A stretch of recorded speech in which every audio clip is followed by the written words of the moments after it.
once again to our program. I'm Larry Wessels, your host with Christian Answers. Well, we have a special show today. We're covering a topic which may be of interest to you. It's on the subject of Islam, and it'll cover a special facet of the religion of Islam. And joining me in this particular analysis of this Islamic doctrine, you might say, this topic we're dealing with today, is our Director of Research for Christian Answers, Steve Morrison. Steve, great to have you here, brother. Well, thank you, Larry. Well, we're going to cover something in Islamic tradition and belief and doctrine, I guess, that has caused maybe a lot of controversy over the years as far as this particular subject we're discussing. And the subject we're discussing today is called the Daughters of Allah. Now, in Islam, everybody knows that the God of Islam is Allah. But I think where the controversy might come in is this God, Allah, does he have daughters or not? And do we find these daughters mentioned, like, let's say, in the Quran, written by Muhammad, or in other Islamic traditions and beliefs? Well, what is the truth behind this idea that Allah has daughters? Well, we're going to delve into that today. And Steve, with that, I'd like you to go ahead and make the introduction into this subject to our viewers, and we'll just take it from there. All right. Well, many Muslims, quoting various critical, skeptical sources, often question the reliability of the Bible. What they're really implying is that the Quran today is the reliable Word of God, while the Bible is not the reliable Word of God.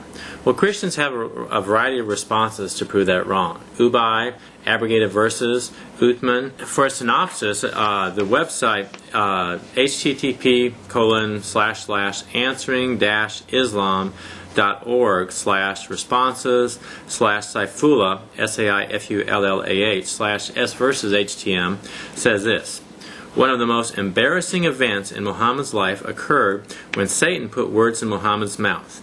Muhammad spoke Satan's words as the Word of God. This event is documented by several early Muslim scholars and referenced in the Hadith and Quran. Later Muslims, ashamed that their self-declared prophet spoke Satan's words, denied the event occurred. A myriad of excuses and denials have been put forth by these later Mohammedans to cover up Muhammad's sinful error. It must be pointed out again that the Satanic Verses event is not something made up by non-Muslims. The event is recorded by the earliest Islamic sources available in Muhammad's life. No one should think that it is a story made up by people who are critical of Islam. It is an episode directly found in early Islamic records. This topic is one of the most controversial in Islam. Satan caused Muhammad to recite his words as God's words.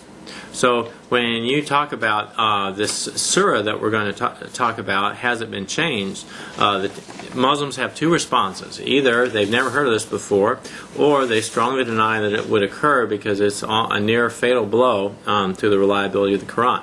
Okay, so backing up for a second, it is agreed by Muslims and non-Muslims who have studied this that prior to Muhammad, the Quraysh worshipped a god named Allah. Who are the Quraysh? This was the tribe kind of in control of Mecca, and Muhammad was from the tribe of the Quraysh. Okay. So they worshipped this god named Allah, and according to the pre-Islamic religion, he had three daughters named Lat, or Alat, Al means the, Manat, and Uzza. Okay, so everybody agrees on that.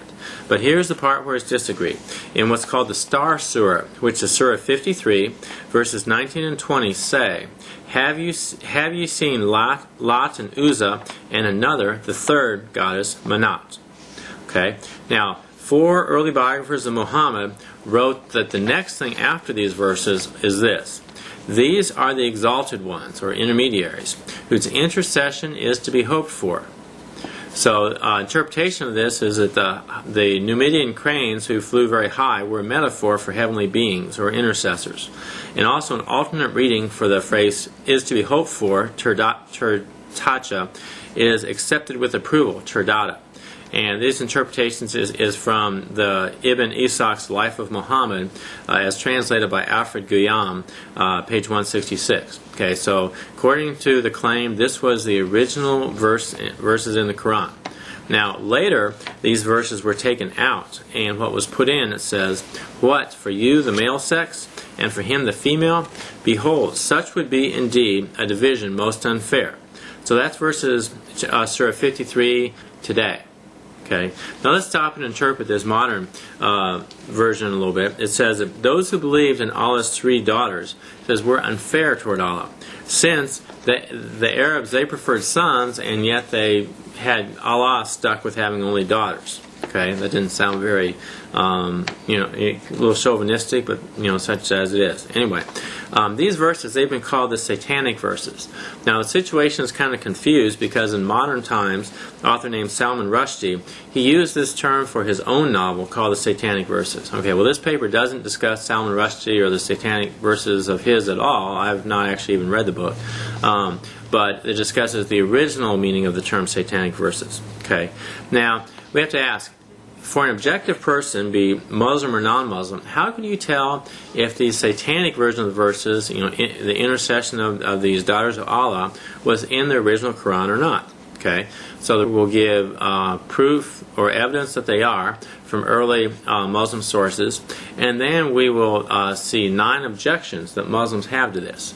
And in a sense, they kind of fight tooth and nail on this because this is pretty significant if the Quran had satanic stuff that was put in, even if it was later taken out. And we'll look at the 9 objections that they have. Okay, so first of all, we'll talk about the evidence that was in, and let's talk about direct evidence. Okay, while not everything Muslims said about Muhammad was true, Islamic scholars are more likely to accept things that Muhammad said that are evidenced by 3 or more sources. So if something only has one source of tradition, then it's, even if that's a reliable source and no one else talks about that, that's sort of less likely. But if they have 3 or more, then in general, they tend to accept that more, and that actually makes a lot of sense. Okay, so there were 4 early biographers of Muhammad. Now the first one is Al-Wahidi, who's also pronounced Waqidi. Now he died 207 AH, which is 823 AD, and this is earlier than the Hadith, important point. And he wrote in his book Asbab al-Nuzul, it says, on a certain day, the chief men of Mecca assembled in a group beside the Kaaba, discussed as was their wont the affairs of the city. When Muhammad appeared, and seating himself by them in a friendly manner, began to recite in their hearing the 53rd surah. And it says, and see ye not Lat and Uzza and Manat the third besides. And when he had reached this verse, the devil suggested an expression of the thoughts which for many a day had possessed his soul, and put in his mouth words of reconciliation and compromise, the revelation of which he had been longing for from God. Namely, these are the exalted females, and verily their intercession is to be hoped for. The Quraysh were surprised and delighted with this acknowledgement of their deities. And as Muhammad wound up the surah with the closing words, wherefore bow down before God and serve him, the whole assembly prostrated themselves with one accord on the ground and worshipped. ... In the evening Gabriel visited him, and the prophet recited the surah under him. And Gabriel said, what is this that thou hast done? Thou hast repeated before the people words that I have not given unto thee. And so Muhammad grieved sore. And then it goes on from there. Okay, but the basic point